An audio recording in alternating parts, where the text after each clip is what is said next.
Welcome back to the GSMC Dead Ball Sports Podcast, hosted by GSMC Sports Network. I'm your host, Nolan Jamber. Today, we're talking all three big sports. We're starting off with the NBA, going to the MLB, ending it off talking about Caleb Williams and, his time with the Bears. Some articles came out. I want to talk about that. So, we got, wide variety of stuff. Obviously, like I said, NBA. We're talking NBA games from last night and talk about the Denver Nuggets versus OKC game tonight. We'll preview that. After that, we're going to the MLB, like I said. We're talking about the Colorado Rockies. And I want to talk about the Detroit Tigers versus Boston Red Sox series. Talk about that a little bit. After that, like I said, end off, talk about Caleb Williams and the Bears. But before we get into any of that, however, tips and donations. Tips and donations are always greatly appreciated. By you guys tipping and donating, you guys are showing your support, and it's always the best. So we're putting out the best content that we possibly can every day. And if you guys wish to show your support by tipping or donating, and you happen to be in the live stream, feel free to do that by using the super chat and the sticker feature. And if you're not in the live stream, the two links in the bio and in the description. Even if you don't wish to tip or donate, you still want to show your support, feel free to leave a comment. Live stream comment section is the best way to do it. I'll see that as soon as it pops up. I'll get to it as soon as I can. It's the best way for me to talk to you guys.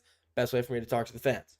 So, like I said, if you do wish to tip or donate and show your support, feel free to do that by using this. And you're in the live stream, feel free to do that by using the super chat and the sticker feature. And if you're not in the live stream, the two links in the bio and in the description. Now, with that being said, let's get into topic number one for today, which is, like it's always been for the past 2 weeks now, NBA semis recaps. Last night, there was 2 games in the NBA. We had the Minnesota Timberwolves versus Golden State Warriors and New York Knicks versus Boston Celtics. We'll talk about the first game, I think the more important game, I guess, which was the Minnesota Timberwolves versus Golden State Warriors. The Minnesota Timberwolves have now officially beaten the Golden State Warriors in a series of 5. In 7-game series, beat them in 5 games. They are now moving on to their second straight Western Conference Finals appearance. And, this is a team that a lot of people saw going far. I mean, this team is so young, so much talent, so evenly spread out. I mean, look at their starting 5. I mean, just 5 of their players. Just 5 of their players. Anthony Edwards, one of the youngest, brightest stars of the NBA. He is the face of the league. He is probably going to be the face of the NBA within the next 2 years. Maybe he already is. Dante DiVincenzo, great pickup from the New York Knicks. I mean, they traded for him, but he was a very valuable asset for this, for this Minnesota Timberwolves team. You also got Julius Randle, another guy they traded for from the New York Knicks. I mean, he's also been a huge player for the Timberwolves, not only this season, but the playoffs as well. He's been playing great for them this whole playoffs, and he was a huge addition for them this, trade deadline. Another guy, Rudy Gobert. He, 4-time DPOY. I mean, Defensive Player of the Year. He's phenomenal. Rudy Gobert is a great defender, and he has kind of shown that throughout his first 2 series. They manhandled the Lakers in 5, and they just beat the Warriors in 5. And, they also kind of playing, less. Oh, they're definitely not inexperienced, but there's not a lot of guys in the paint that can handle Rudy Gobert. And when they're playing 2 teams like the Lakers and the Warriors who don't have guys who can match that up, you're going to win games. I mean, Rudy Gobert was great it's been great this whole postseason. Multiple rebounds a game, 10-plus points a game, 10-plus rebounds. I mean, I think he's had a double-double almost every game this playoff so far. And he's just a huge player for them. Obviously, guys off the bench, Naz Reid, he's played great for them. He's 6th man of the year last year. And a Minnesota favorite. I mean, everybody loves him in Minnesota. I mean, this Minnesota Timberwolves team was destined to go back to the Western Conference Finals, and I mean, they deserve to. I mean, this Timberwolves team is just absolutely phenomenal. They are a great team. They are so fun to watch as well. They're so young, so athletic, so many stars on that team. It's a great team to watch. It really is. And I did have them winning this series, but it does kind of suck. Seeing Golden State. This could be the end of the dynasty. I mean, it really could be. I was kind of hoping, they go back on a 2022 type of run where they, come back, where no one saw them winning anything. 2022, they won it all. but no one saw them winning anything at all. Everyone thought they wouldn't even make the playoffs. They made the playoffs and eventually made their way to the NBA championship and winning it, which was insane. It was a great series to watch. But, it comes with the cost. Steph Curry, he was out basically every game. He played a game in 13 minutes. So they had him for nothing. They had him for a game in 13 minutes, which isn't, enough time at all. And they lost that first game with him, but they won that second game without him. He played, that first 13 minutes of the game. He only played, he had 13 points in 13 minutes, and that's great stat to have. So they would have won that game even if he was still there.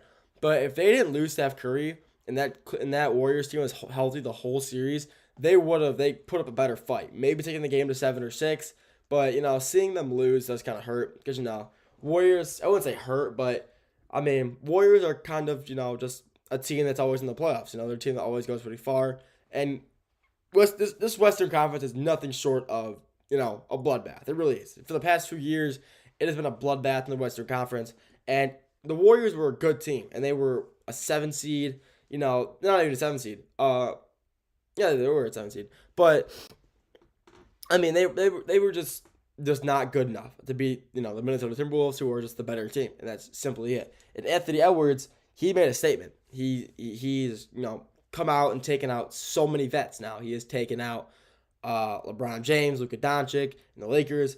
Obviously, Steph Curry and the Warriors. Then you had last year Kevin Durant and the Suns.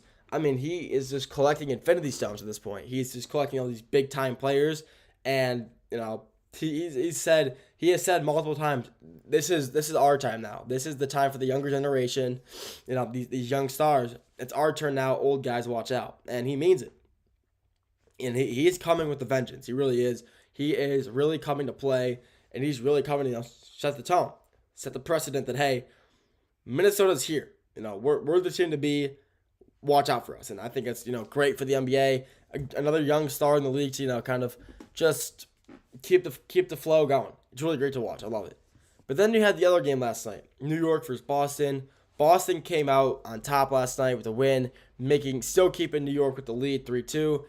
And, last night I saw New York losing that game. I saw Boston winning that game last night just because they had, fire. They had, sorry, hang on. Ooh. There we go. They had some fire for Jason Tatum. There was a passion there. We got to win this for Jason. Obviously he's out with an Achilles tear possibly till end of next season. He probably won't play at all next season. And they're playing for him now. And they played a great game last night. I didn't get to watch the entire thing, but from what I saw, they were in control the whole time. But this Celtics team is, even without Jason Tatum, a still great team. Jaylen Brown, Porzingis, Holiday, Al Horford. The team is loaded with talent. They really are. They are very deep. They have multiple guys who can come off the bench and make immediate impacts. And when you have, the sixth man of the year on the team, Peyton Pritchard, that's, going to help as well. And this Celtics team last night played a great game. They really did. And it's kind of crazy them being down 3. They were down 3-1 last night, coming into last night, and it was a must-win game for them. And, it kind of was a must-win game for New York too, because now Boston kind of has some momentum, but I still believe Boston's gonna lose this series. I think New York wins in 6 or 7. I just think they've kind of worn down Boston, and New York just has what it takes to beat Boston. I really do. I said at the start of the series, I said, hey, New York is gonna lose this series in 4. I really thought that. I thought Boston was gonna win in 4 or 5. I was clearly wrong. People have said this, and I agree. New York as a team was built to beat the Boston Celtics. And you can really look at that and you can see that it's true. It really is true. But, it kind of it's in a really lopsided series. I really thought it was going to go one way. It went the other. And, that's just basketball. There's no clear cut who's going to win the games. There's that first seed, who's, the 1 seed playing the 8 seed. Like this year, OKC versus the Memphis Grizzlies. Everybody saw Memphis losing that series. Memphis just wasn't a good team. It was just, I don't know. There's never a clear-cut winner of a series. There's always, possibly, possibly an upset in the NBA. So, yeah, this has been a really good playoff so far, but the games last night were both good games. Minnesota dominating this whole playoff so far. And I think whoever they play in the Western Conference Finals, whether it be Denver or OKC, they're going to put up a really tough fight. I mean, I think they can honestly make it to the NBA Finals this year. But, I mean, OKC is pretty deep, and so is Denver. So we'll have to wait and see. But if New York and Boston, that's the series to watch right now. I mean, obviously there's only 2 more live series right now. I got OKC and Denver tonight, which I'll talk about after this. And then New York versus Boston after that in 2 days.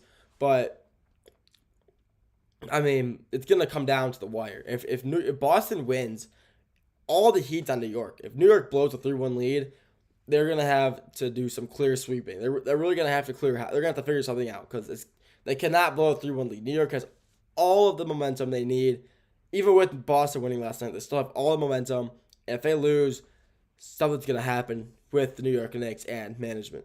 That's what I think, at least. That's all I got for this segment. Next segment, we're kicking it over to the NBA still. We're previewing the 2 games, or the 1 game tonight, which is Denver OKC. So we'll get to that after the break.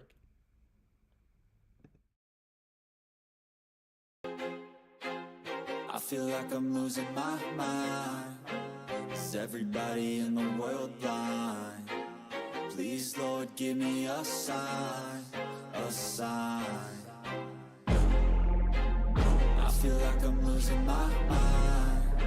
Is everybody in the world blind? Please, Lord, give me a sign, a sign. I wanna be the greatest. Everybody on the fake shit. I look around and feel like everybody is the fakest. I make this every day and I'm impatient, hoping one day I blow up from the basement. Statement, the top is so vacant. I don't hear shit that I think is amazing. Waiting for my day when I'm playing sold out shows for 1,000 faces. Hey, give me that crown, get in my way and to be put down. It ain't your place, all this my town. If I want that shit, then I'll get it right now. I'm losing it, the noose it fits, some losing shit, a stupid myth. You choose to live or choose to dip, you choose to fight or lose your grip and lose a gift. I feel like I'm losing my mind. Is everybody in the world blind? Please, Lord, give me a sign, a sign. I feel like I'm losing my mind. Is everybody in the world blind?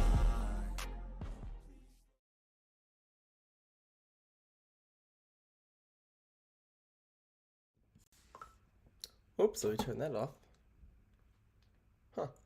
Welcome back to the GSMC Dead Ball Sports Podcast, hosted by GSMC Sports Network. I'm your host, Nolan Jamper. First segment, we talked on the NBA semi-recaps from last night, recap the 2 games from last night.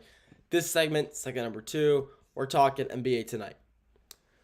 We got one NBA game tonight to talk about, and that's Denver versus OKC. But before we get into that, however, tips and donations. Tips and donations are always greatly appreciated. If you want to tip or donate, please feel free. It really means the world to us. And if you do wish to, and you happen to be in the live stream, feel free to do that by using the super chat and the sticker feature or the sticker feature. And if you're not in the live stream, the 2 links in the bio and in the description. Even if you don't wish to tip or donate, but you still want to show your support for the channel and the content we're putting out, feel free to leave a comment, especially in the live stream comment section. I'll see that right away, and I'll answer that as soon as possible. When you guys, put topics in the chat to talk about, it really means a lot. And, change it up a little bit. Change up, what I'm talking about. So, excuse me. But, it's always nice, changing up a little bit. So, feel free to do that. But like I said, if you do wish to tip or donate and show your support, feel free to do that by using the super chat or the sticker feature in the live stream. And if you're not in the live stream, the 2 links in the bio and in the description. With that being said, we got topic number 2, which is NBA tonight, which I also haven't changed that title for about 2 weeks now, which is kind of nice. But we got 1 game tonight, and that game happens to be Western Conference 1 seed versus the 4 seed. OKC versus Denver. OKC's up 3-2. And I believe the game's in Denver tonight. Let me make sure that's true, because that could change my opinion on the game. Let me make sure. It is. It is in Denver. That's huge. So, like I said, OKC is currently up 3-2 on the Denver Nuggets. And I do believe, I do believe with Denver being at home tonight, I believe they will win this game and take it to 7. I truly believe that. I believe Jokic is still the best player in the NBA. No doubt about that. No doubt whatsoever about that. I believe he's still the best player in the NBA. Will he win the MVP? I mean, who knows? That's for the voters to decide. But I believe he should. But whatever. I mean, he's just so good. I mean, Jokic is so dominant. He had up like 44 points last game, 60 total PRA, points, rebounds, assists, and like he's just that dominant. He really is. He's just the problem is with Jokic and the Nuggets, they just have no depth. I feel like they don't have a lot of people supporting around Jokic. I really just don't think they do. I mean, you think on paper, yeah, okay, Jamal Murray, Gordon, Michael Porter Jr., and like Russell Westbrook, Christian Braun, DeAndre Jordan. I mean, they have guys in that roster, but like none of them they don't all consistently play good basketball. I know you're not always gonna have the best perfect game, but I mean it's just so hit or miss with this Denver Nuggets team. I mean last game you had Jokic, like I said, put up 65 PRA, Jamal Murray at 28, and then you had Russell Westbrook putting up like 2 points, Christian Braun 8 points, Michael Porter Jr. putting up like 4 points. It was just and nothing like just a poor performance out of Denver last game, and they still almost won the game. But they didn't, unfortunately. But, Denver has to, step it up. They really do. The team itself is, like, individually, they're all good players. But, like, when it's a team game, like, you can't just all rely on Jokic to do good. Like, obviously, you want Jokic to just absolutely dominate.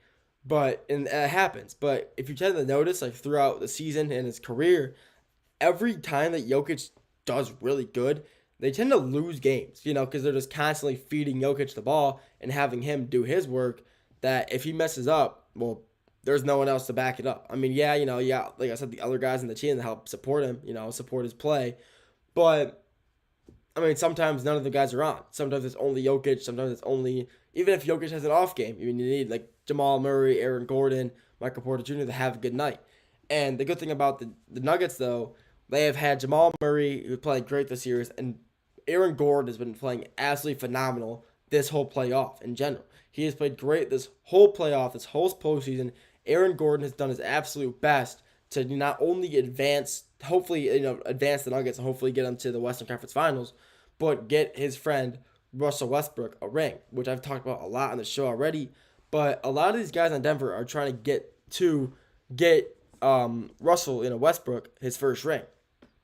And that's why they're all playing with such intensity. And with this game tonight, a lot of high stakes. They're playing the best team in the NBA. They're home. I mean, it's going to be an electric game tonight. I'm kind of excited to see how it turns out.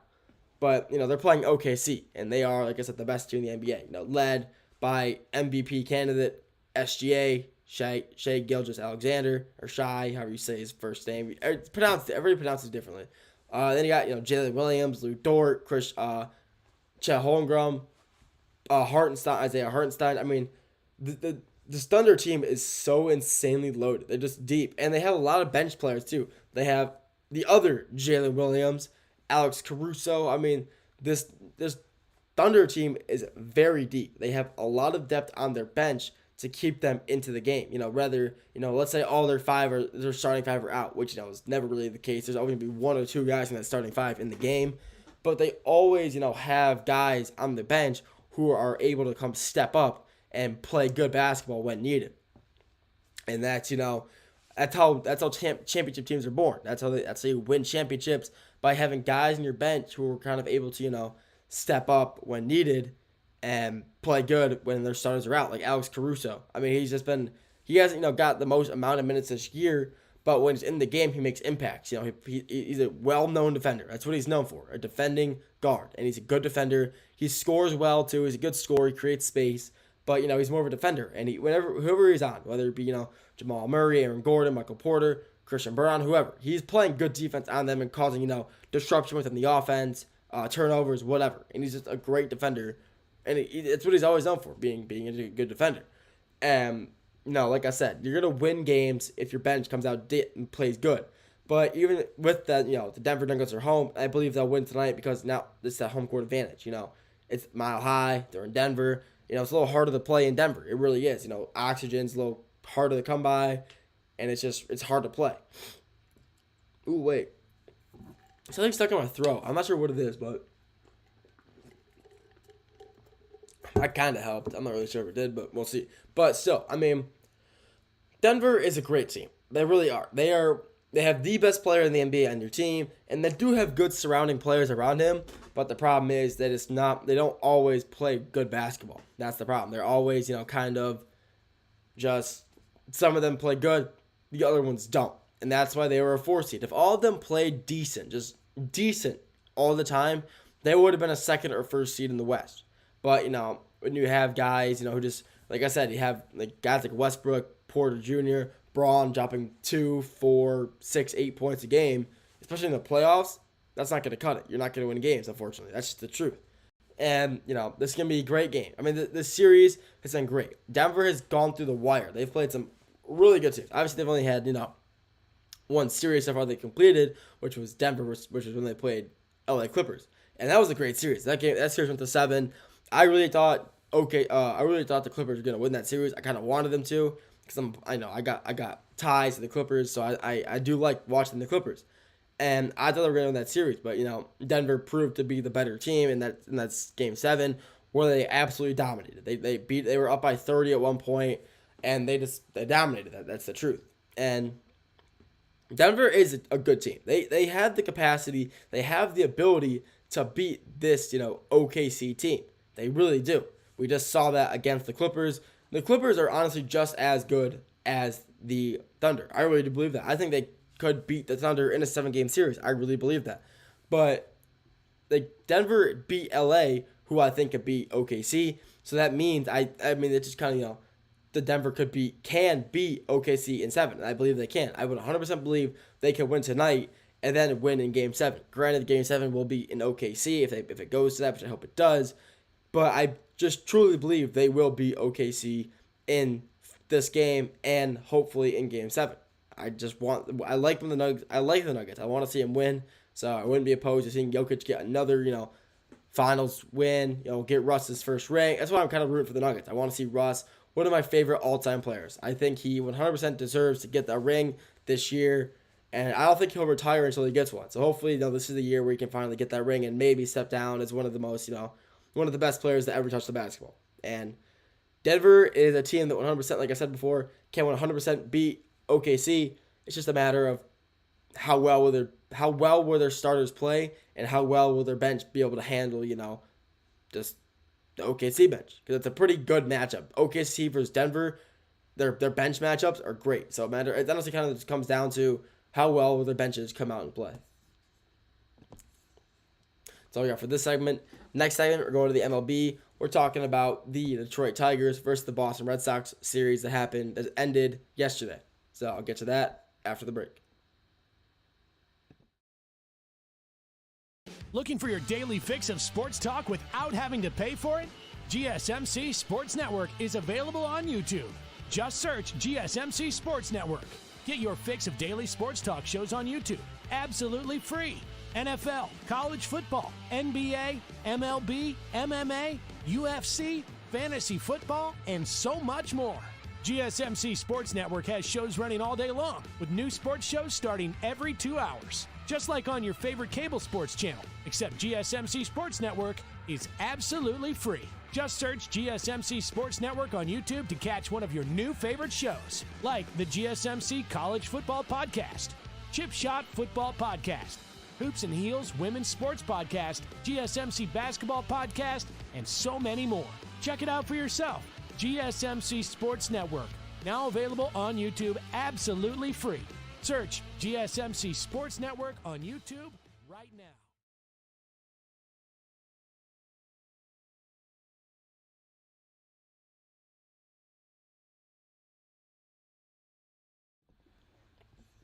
Welcome back to the GSMC Dead Ball Sports Podcast, hosted by GSMC Sports Network. I'm your host, Nolan Jamber. First 2 segments, talked NBA, talked about the 2 games from last night, which were on, May the 14th, and talked about the games tonight on May the 15th. Well, the one game, Denver versus OKC. In this segment number 3, we're talking MLB. We're talking the Detroit Tigers, versus the Boston Red Sox series that just finished up yesterday. And as a Detroit Tigers fan, This is one of the best series I've seen in a while. It really is. I really don't know what more to say than it being one of the best series I've seen in a while as a Tigers fan. Game 1, it was a 3-game series, and I want to talk about all 3 games. Game 1, it was just absolute domination. We absolutely dominated the Red Sox that entire game. It was 0-0, 1-1 going into the second inning, and we ended up scoring 9 runs in that second inning. So it was 10-0 us because we were already up 1-0. Yeah, I remember that. So it was 0-0 going in the second. We stopped. The Tigers were home this series. They went up 0 runs with that at bat, and then we scored 9 straight runs to make it 10-0. And it was great. It was absolute domination. I mean, players were hitting. Everybody was hitting. Torkelson has been doing his thing. Carpenter's been doing his thing. I mean, these players, this Tigers team has really done something in this offseason to really help them. Because the one thing last year that was affecting the Tigers and why they couldn't make it far in the postseason was because of their hitting. Their offensive play was just not good enough to, get far in the playoff, which is, it sucks to say, but that's the truth. Their offensive play just simply wasn't that good. It really wasn't. And that's why they wouldn't make it far in the playoffs last year, was because of their offensive play. And this year, that's just not true at all, which is great to see. Their bats have been improving drastically. I mean, their hitting has gotten so much better. All their players are hitting great. Besides, some guys, some players, they're just all playing great. This Tigers team is just playing so good right now. And there's really not much more to say about it. In that first game, like I said, they were up 10-0, ended up winning that game like 14-2, and it was a great day. I loved it. In that game, too, this is the game that I was actually at in attendance. It was phenomenal. This game was one of the best games that honestly I've ever been to. Any Tigers game, at least. It was a pretty nice day. I'm gonna reminisce a little bit on the game. Nice day at Comerica Park. Sun was out when I got there. It was raining a little bit in the day earlier of the day, and it was a good day. It was pretty warm. The sun was out. When the sun eventually went down, it was a little crisp, a little cool, but still felt super nice. And I mean, it was just a phenomenal game. So the Tigers are tied. It's going into extras. It was 6-6. So it was pretty back and forth the whole game. We hit a 2-run shot, or we scored. They scored. 2-run shot us. 2-run shot them. We keep scoring back and forth, and eventually we're going into extras with the score being 6-6. And in that 10th inning, we both scored 1 run, so it was great. It was 7-7 going into the 11th, and it was pretty rough because the new rule, which I do really enjoy, going into extras, you automatically get a guy on second base, which I do like a lot. It really speeds up. It really speeds up extras. It makes it go by a lot faster, and I really enjoy it. And it makes the game run a little longer or a little quicker, and the score a little higher, which is kind of cool. I do enjoy that. But so it's 7-7 going into the 11th inning, and Boston's up the bat first, and we have Will Vest on the mound. Or was it Haas? It was Will Vest, and Will Vest was throwing great. Honestly, he was throwing great since we put him in that 10th inning. He closed us out pretty well. He came out to close and did pretty good. And then there was 2 outs, and then he let up 2 runs, which is brutal. It was it wasn't great. He let up 2 runs, make it 9-7, going into the bottom of the 11th, and the Tigers are off the bat. And obviously, we get our guy in second. So we got our guy in second. With Jace Young, however you say his last name, and however you guys like to pronounce it, I call him Young, Jace Young. So he's off the bat, and his average, he's one of the guys who aren't batting really good. He had his time at bat. He was batting. His average was 98%, 0.098. He's not very good, and he's at the bat. And so I'm sitting there with my friends, and I'm saying, this isn't good. I'm like my friend, we're all kind of doubting it, but I'm like, you know what, like, he's due, because he didn't hit well that game at all. He was like 0 for 3 at that point, and he's at the bat. I'm like, you know what, he's due. He's gotta. It's his time. It's his time.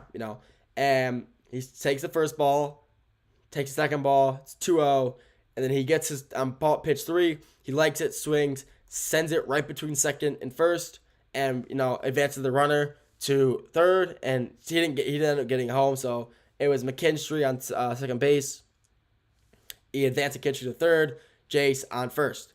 And now we have some momentum. We get a base hit here with Javi Baez at the bat. We're gonna score a run. Hopefully advance Jace to at least second, hopefully third. So Baez is up to bat, and he already went homer. He already went yard this game. He went homered in the 6th inning. Maybe it was the 3rd. I forgot what inning it was. But he's up to bat. And I pull out my phone. I'm talking to my friends. I say, yeah, it's happening. Walk-off home run. Watch it. And hit the first pitch, swinging, bam. Pulls it, left field wall, going into the bullpen. Great. I mean, the environment at Comerica Park in that exact moment was amazing. It was amazing. The place was erupting. It was a Tuesday. Was it a Tuesday? It was a Tuesday night at about 10:30, 10 o'clock maybe. It was pretty late. I mean, it was running pretty late. Maybe it was like a 9. I forgot. It probably wasn't 10, but it was like 9 o'clock. And maybe 9:30. I don't know what time it was exactly. But, Comerica Park was erupting on a Tuesday night at between 9 and 10 o'clock. And, people were leaving Comerica after the 9th inning, going into extras. And I thought it was kind of insane. Like, you're going to extra innings. Why would you want to leave? But, that's on them. They missed one of the best walkouts I've seen in a while. Baez first pitch swinging, bang, left field, into the bullpen, walk-off. And he hits 2 home runs. I have it on video. It's actually on the Barstool Detroit page, and I think it's pretty cool. So that's nice. But it was awesome. The environment there was just absolutely amazing. It was just phenomenal. It really was. That game was amazing, and the vibes in Comerica Park were at an all-time high. And this Tigers team was just playing great, and it was just great to be there and experience Javi Baez walk-off. And he's really back. He really is. He's played so good this year. He fixed his batting stance. He is making great plays in the field, and he's really come and kind of reformed himself. He's really come back and just reinvented himself this season. His new batting stance has really fixed him. He's now playing center field instead of shortstop, which is pretty funny, but he's played great out there in center. So, I mean, I'm not complaining. He's done great things for this Tigers team this year, and only good things to come. And last night, which was Game 3, was another great game. It was Tigers versus Red Sox again. I think it was like a 6:40 pitch, first pitch as well, sometime around there. And this game also went to extra innings. I didn't get to watch the game last night because what was I doing last? It doesn't really matter. But I wasn't able to watch the game. And I ended up coming back around the 9th inning. And I turned it on. By the time I turned it on, we're like already going to extras. And I'm like, we're going to extras again? There's no way. So we end up in extra innings. And it's the same 3 guys up to bat. I think it was like Young, Baez, and I think it was like McKinstry. No, it was Mallow. Henry Malloy. Justin Henry Malloy, whatever you want to call him. So we have 2 outs, and we have a guy on third. Was it third? Maybe it was second. I'm not sure exactly, but I think we advanced the runner. No, he was on second. Yeah, he was on second. I'm silly. I'm thinking wrong. So first batter, obviously got his guy on second. Jace up to bat and strikes out. Baez up the bat. I was like, is he about to do it again? In my head, I was like, is he gonna do it again? Redo what he did last night? He popped out. It was a good pitch, but he popped out. So I was, the magic was gone. Not the magic, but I was like, dang, he's really about to go guard again. He in fact did not go guard again, but it's okay. And then we got Justin Henry Malloy up to bat, punches it right through between first and second again, just like Jace did the game before. Advances the runner home. We win in the extras again. I mean, this Tigers team, like I've just been saying, is just absolutely phenomenal. They have the most wins in the MLB now with that win last night, and they've just been playing great this whole year. And there's no doubt in my mind that this year is the year for them to make a deep playoff run. I really believe they can. This Tigers team has all the players they need. The bullpen is pitching. They're pitching great. The hitting is phenomenal. This is the year for the Tigers to make a deep run. And this series against the Red Sox will prove that, it proved that this Tigers team does not go down without a fight. They really don't. They were down and, even going to extras, it's getting late. They're still playing baseball. They're still here. They're still running it up, and I love it. So this was phenomenal. I really loved it. And this Tigers team really is, just the team to be right now. I love watching them. And it's the first time in a few years that I've really enjoyed watching the Tigers baseball, besides last year. But I mean, I'm loving it, man. It's really great watching it, and just this Tigers team is so fun to watch. That's all I got for this segment. Next segment, we're sticking with the MLB, talking about the Colorado Rockies. We'll get to that after the break. I feel like I'm losing my mind. Is everybody in the world blind? Please, Lord, give me a sign, a sign. I feel like I'm losing my mind. Is everybody in the world blind? Please, Lord, give me a sign, a sign. I wanna be the greatest. Everybody on the fake shit. I look around and feel like everybody is the fakest. I make this every day and I'm impatient, hoping one day I blow up from the basement. Statement, the top is so vacant. I don't hear shit that I think is amazing. Waiting for my day when I'm playing sold out shows for 1,000 faces. Hey, give me that crown, get in my way and to be put down. It ain't your place, all this my town. If I want that shit, then I'll get it right now. I'm losing it, the noose it fits, some losing shit, a stupid myth. You choose to live or choose to dip, you choose to fight or lose your grip and lose a gift. I feel like I'm losing my mind. Is everybody in the world blind? Please, Lord, give me a sign, a sign. I feel like I'm losing my mind. Is everybody in the world blind?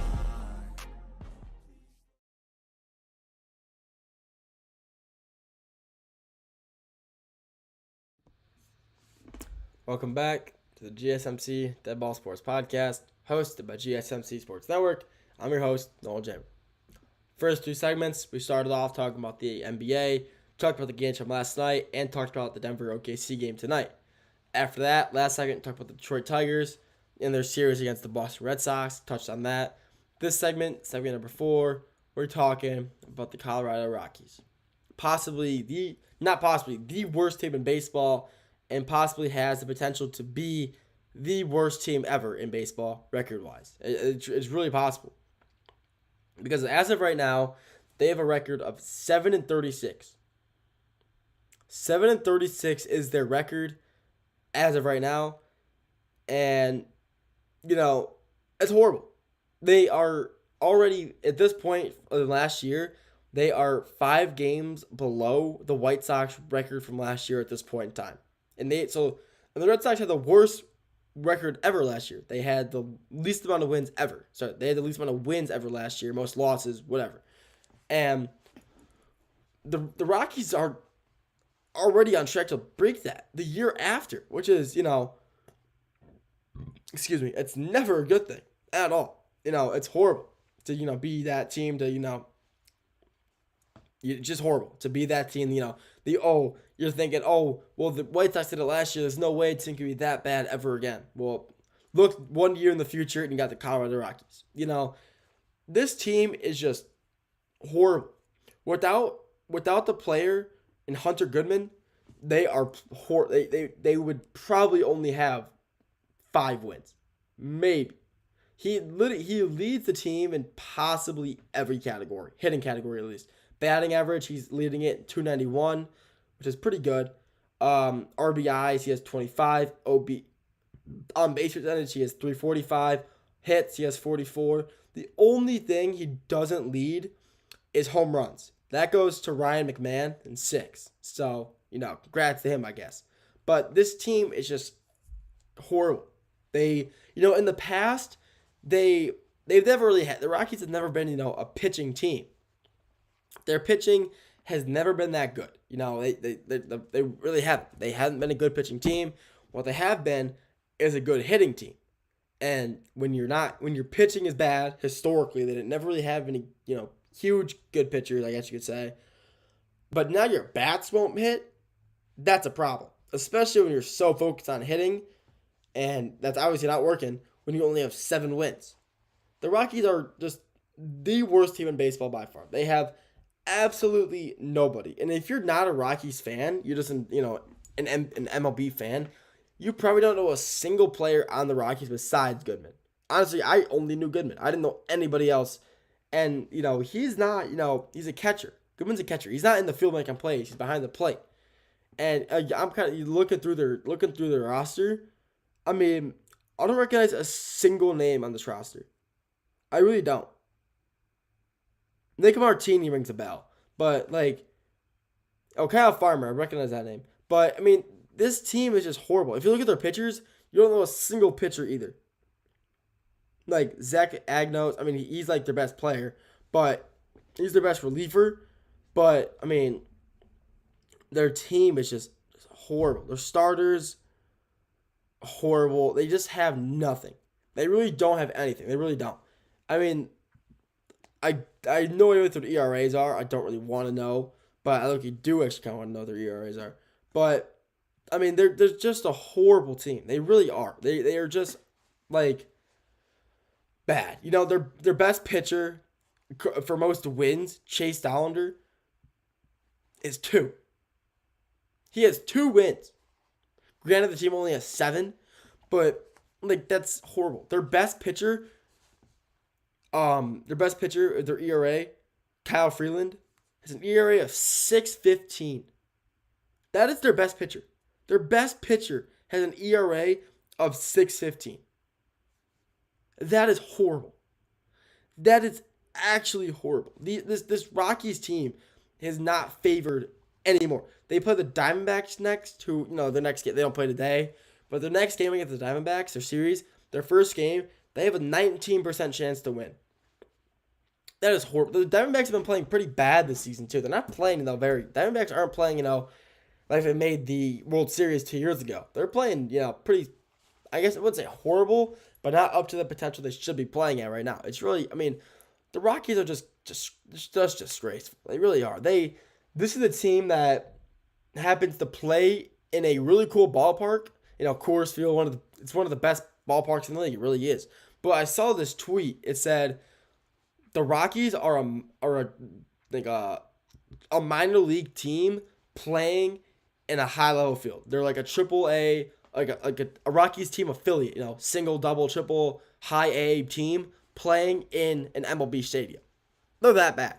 I really believe, honestly, any team that has, I really believe that some like AAA teams, double A, single A teams could honestly come up and beat the Rockies in a game. I honestly believe it. At this rate, the way they're playing, I would 100% believe they can. And I don't think it's crazy to say that at all. I really don't.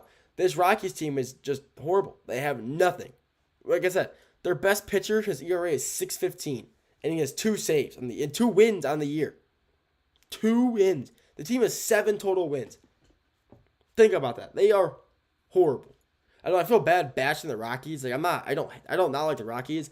It's just bad. When the team has 7 wins and 36 losses, that is horrible. They are already on track to be the worst team ever. Apparently the worst team ever, I had no idea, was this team called the Cleveland Spiders in like 1890 or something like that. And I didn't know that until today. Like someone in my our daily production meeting mentioned that. Shout out Jake.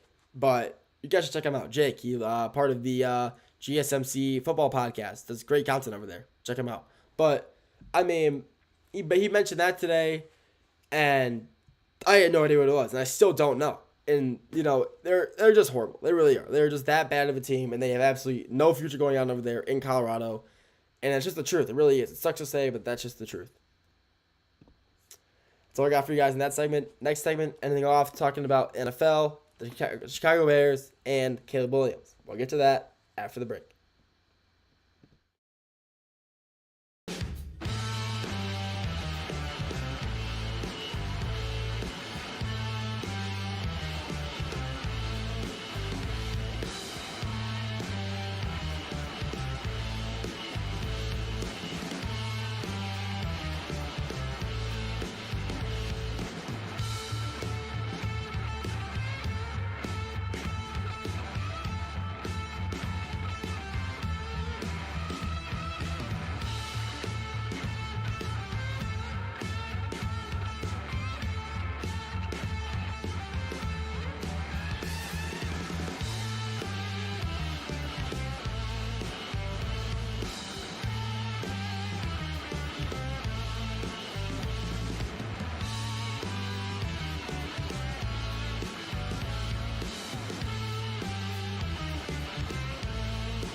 Sorry for the delayed return. I was in the bathroom. I'm sorry, but can't help it sometimes. Welcome back to the GSMC Dead Ball Sports Podcast, hosted by GSMC Sports Network. I'm your host, Nolan Jambert. So far on the show, we've talked about NBA and MLB. Started off talking about the NBA games from last night, then hopped into the game tonight, the one game, Denver versus OKC. After that, talked about the Detroit Tigers versus the Red Sox series. Great series. After that, last segment, we talked about the Colorado Rockies, what they got going on over there, and why they're the worst team in the MLB. They're just horrible. Last segment of the day, we're talking the Chicago Bears and Caleb Williams. I just said Caleb Williams because I wanted to put the Bears and Caleb Williams, but it goes off the screen, and I can't read it all, so just put Caleb Williams. I'll keep it short and steady. So, Caleb Williams, good quarterback. Don't get me wrong, great quarterback. But article came out today about him. I thought it was pretty funny. I'm gonna kind of like look at it while I'm talking about this topic, but kind of sum it up, I guess. But Caleb Williams, he in 2024 when he's drafted, he tried to avoid being drafted by the Bears. He didn't want to be a Chicago Bear, and I think it's kind of crazy to think about because now he's just publicly he plays for them. He loves the Bears. He likes Chicago. And it's just kind of crazy that, in 2024, if he hoped to just play for nobody besides the Bears. And he is, he doesn't want to play. He didn't want to play for him. Simple as that. He didn't want to play for the Bears. And, he's had a great, his time with the Bears has been nothing short of good. He has been, they've been historically, the Bears, one of the oldest teams in the NFL.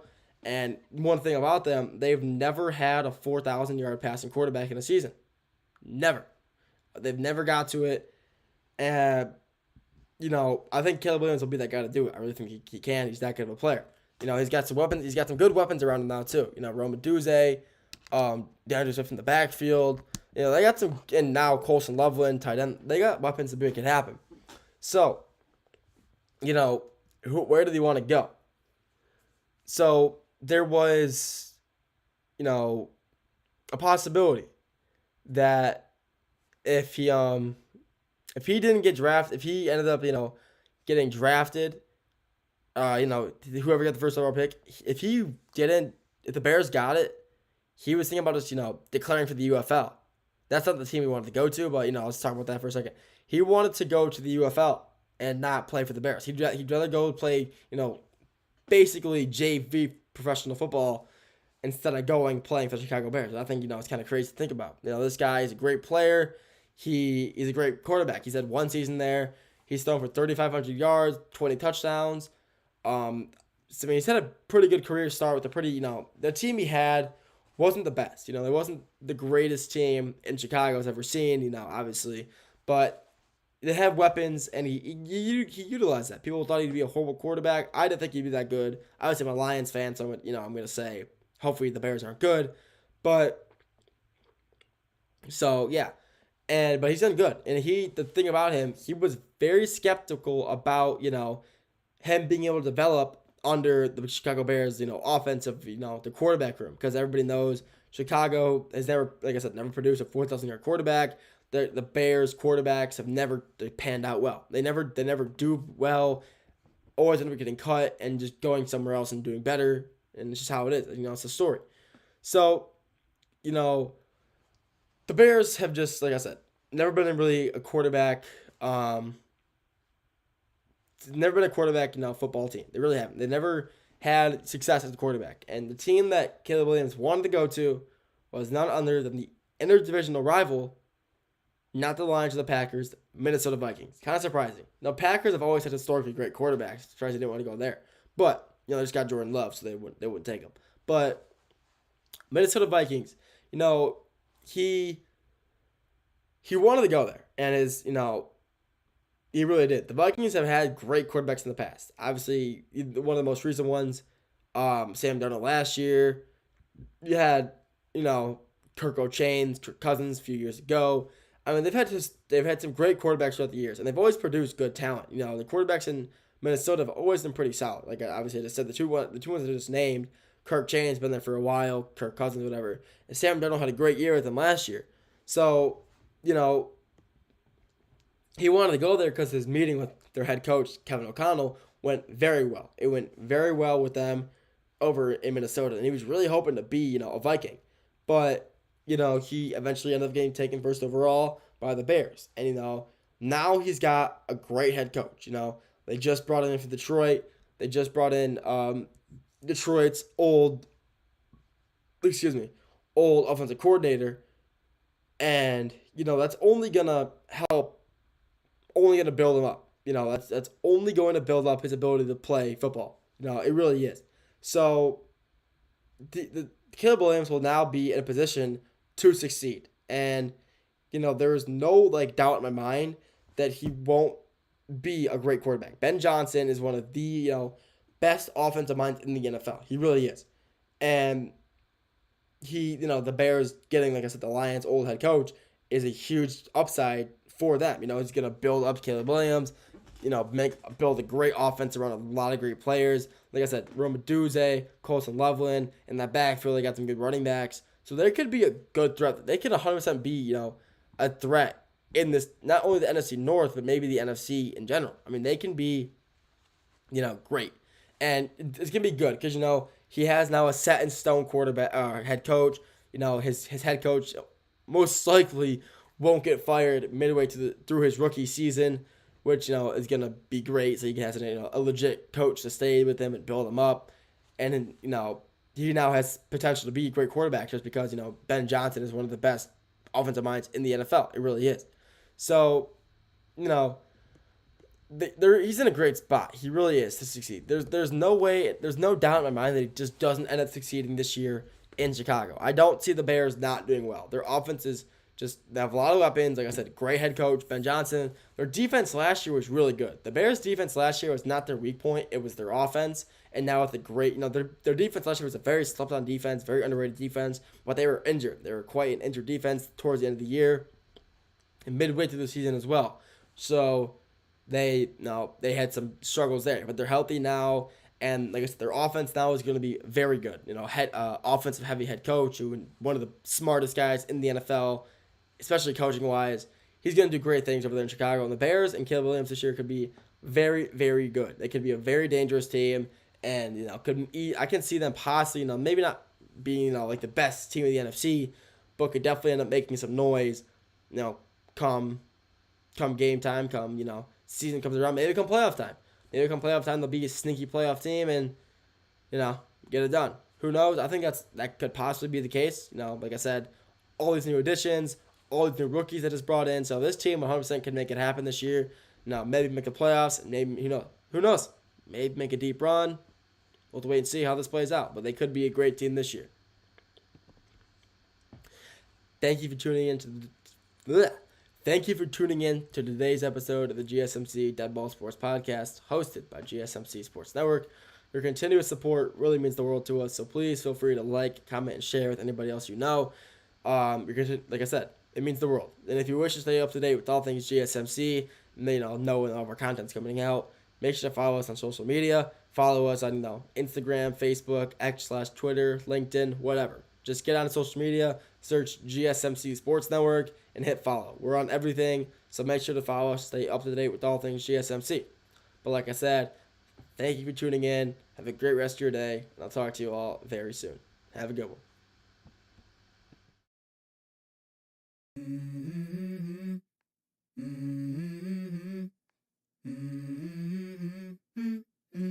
Let's go. I wake up to a little bit of drool on my pillow, feel like it's gonna be a bad day.